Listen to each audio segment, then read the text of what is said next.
اب مامون نے ایک سازش شروع کر دی کہ کسی طریقے سے امام کا مقام ان کی شیعوں کی نظروں میں گرا دو، میں نے ولی عہد بنا دیا ہے، کوئی ایسا کام کرو کہ امام کا مقام ان کی شیعوں کی نظروں میں گر جائے، بس امامت ختم ہو جائے گی۔ لیکن قدرت کو ضد ہے کہ حق جھکنے نہ پائے، سچائی مٹنے نہ پائے۔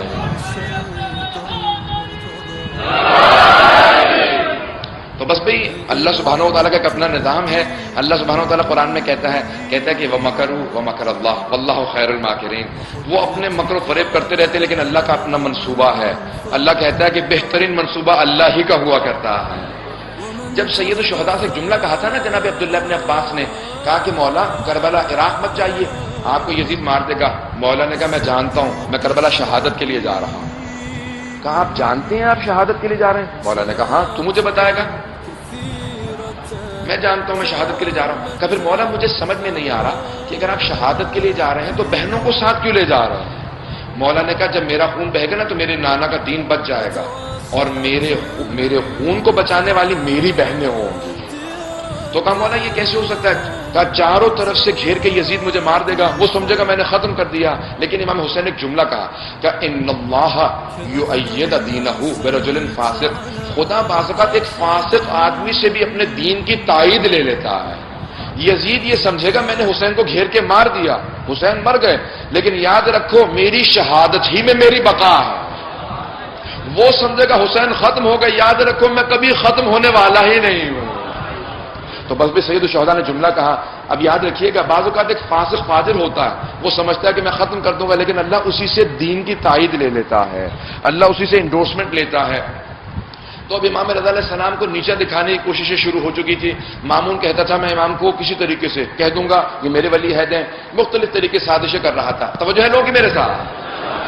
تو اب بہت بڑی سازش کر رہا تھا۔ اس نے کہا کیا کریں؟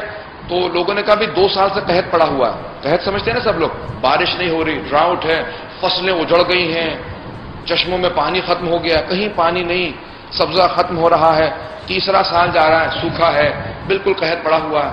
اس نے کہا بہترین وقت ہے ذرا ماہر موسمیات کو بولا۔ اس زمانے کے ماہرین جو موسمیات تھے نا وہ آج کے ماہرین موسمیات سے زیادہ ماہر تھے، کیونکہ آج مشینری کی محتاج ہے، وہ آنکھوں سے دیکھ کے بتاتے تھے۔ انہوں نے دیکھا کہ انہوں نے کہا نہیں اس سال بھی بارش نہیں ہوگی۔ مامون نے کہا پھر یقین کر لو، کہ ہم بتا رہے ہیں اس سال بارش نہیں ہوگی، یہ سوکھے کا سال ہے، دور دور آثار نہیں ہے، اس سال بھی قحط رہے گا۔ اس نے کہا بہترین وقت ہے شیعوں کے دل توڑنے کا، امام رضا کو بلا لو، ان کے امام سے کہو دعا مانگو، جب بارش نہیں ہوگی تو خود بخود ان کی نگاہوں میں گر جائیں گے، سارے کے سارے امام کو ماننا چھوڑ دیں گے۔ تو کہا کہ جاؤ جا کے ہمارے طرف سے کہہ دو کہ خلیفہ نے کہا ہے کہ امام رضا دعا مانگے بارش ہو۔ امام نے کہا میں آج دعا نہیں مانگوں گا۔ کہا کیوں؟ کہا کیونکہ میرے جد رسول خدا اور میرے جد علی مرتضیٰ ہمیشہ کہا کرتے تھے 3 دن سب کو روزہ رکھنے کے لیے کہو پھر دعا مانگنا۔ تو اب سب جگہ ہے، تاکہ امام نے کہا 3 دن کی مہلت بھی ہوگی، سب جگہ بات پھیل جائے گی، بستی بستی قریہ قریہ ہر شہر کے اندر ڈھنڈورا پیٹ دیا گیا، ڈھول بجنے لگے۔ کہا ارے شیعوں کا امام دعا مانگنے والا، بارش کی بارش نہیں ہونے والی ہے۔ لوگ دور دور سے مشہد مقدس آنے لگے، بستیوں سے، شہروں سے، قریوں سے، سارے کے سارے خراسان میں جمع ہو گئے۔ کہا کیا بات ہے؟ کہا ہم ماننے والے نہیں ہیں، کہاں بارش ہونی ہے؟ سب نے بتا دیا بارش نہیں ہو رہی۔ امام کے شیعہ بڑے پریشان ہو، کہا مولا بارش ہوگی؟ امام نے کہا تمہیں اپنے امام پہ شک ہے؟ اب سارے کے سارے جمع ہونے لگے۔ امام نے کہا میرے سارے شیعہ 3 دن روزہ رکھیں، میں تیسرے دن دعا مانگوں گا۔ اپنے سب شیعوں سے کہا کہ اپنے دستار کو کھول دیں۔ امام نے اپنے ایک مرتبہ امامے کے دستار کو کھولا، ایک مرتبہ امام سارا مجمع جمع ہونے لگا۔ امام نے اپنے امامے کا جیسے تحت الحنک نکالتے ہیں اپنی ابا کو الٹا کیا، پاؤں سے نالین مبارک اتار دیے۔ ایک مرتبہ خرامہ، ایک مرتبہ فرزند رسول علی و بطول کا لال، حسین و حسن کی آنکھوں کا تارا، ساری ائموں کی آرزوؤں کا مرکز، شیعوں کی چاہتوں کا مرکز۔ جیسے امام رضا علیہ السلام چلنے لگے نا، امام نے چلنا شروع کیا، آواز دی اللہ اکبر، محسوس ہوتا تھا آسمان سے لبیک کی صدائیں آ رہی ہیں۔ سارے شیعہ امام کے ساتھ چلنے لگے، آنکھوں میں آنسو تھے، جو نہیں بھی مانتے تھے وہ کہتے تھے محسوس ہوتا ہے کشش اسی کے اندر ہے، ہو نہ ہو یہی امام وقت ہے۔ اب چاروں طرف سے نگاہیں امام کی طرف بڑھنے لگیں، امام چلنے لگے۔ امام نے کہا میں یہاں نہیں، میں میدان میں جا کے کھلے میدان میں نماز پڑھوں گا، شہر سے باہر چلے جاؤ۔ کہا سب کو آواز دے دو، خواتین اور بچے بھی ہمارے ساتھ چلیں گے۔ پیچھے خواتین چلنے لگی، بچے چلنے لگے۔ ایک مرتبہ پہاڑی میدان، چاروں طرف سے سب کے سب پہاڑوں پہ چڑھ گئے دیکھنے کے لیے۔ امام نے نماز استسقاء پڑھی، جیسی 2 رکعت نماز پڑھی، ایک مرتبہ امام بیٹھے، امام نے خطبہ دیا، جیسے خطبہ دینا شروع کیا نا تو دیکھا بادل آنے لگے۔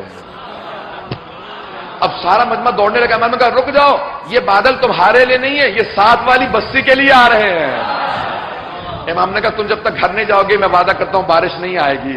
ایک مرتبہ امام نے ہاتھوں کو بلند کیا، کہا پروردگارا میری مظلومیت کا واسطہ ان کو سیراب کر دے۔ بس بھی ہاتھ نیچے آ رہے تھے، بادل بڑھنے لگے۔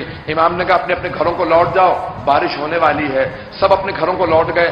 مامون اپنے بہت بڑے محل کے اندر بیٹھا ہوا پھل کھا رہا تھا، کہہ رہا تھا اچھا آج جو ہے اسلام جو ہے وہ ہمارے ہاتھ میں آ جائے گا، یہ جو ان کے اماموں نے بنا رکھا ہے سارا آج جو ہے سب کچھ ختم ہو جائے گا، آج سے سب کچھ میرے ہاتھ میں قابو ہوگا۔ اچانک ایک مرتبہ گرج برس محسوس ہونے لگی۔ کہا یہ کیا بات ہے، یہ شور کس قسم کا ہے؟ تو کہا پتہ نہیں، ذرا دروازے کھولتے دیکھا تو بارش ہو رہی ہے۔ کہا موسمیات کے ذرا ماہرین کو بلاؤ، کیا بات ہے، تم لوگوں نے تو بتایا تھا اس سال بارش نہیں ہونی۔ کہا بارش نہیں ہونی تھی، خدا کی قسم یہ اس کی دعاؤں کا اثر ہے۔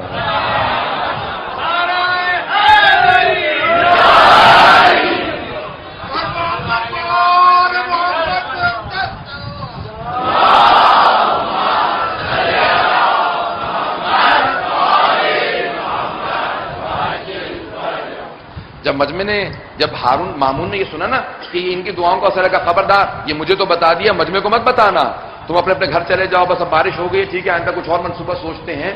یہ جیسے دعا مانگتے ہیں، جو لوگ نہیں مانتے تھے وہ امام کے عاشق ہو گئے۔ رحمتک یا ارحم الراحمین وصلی اللہ علی محمد وآلہ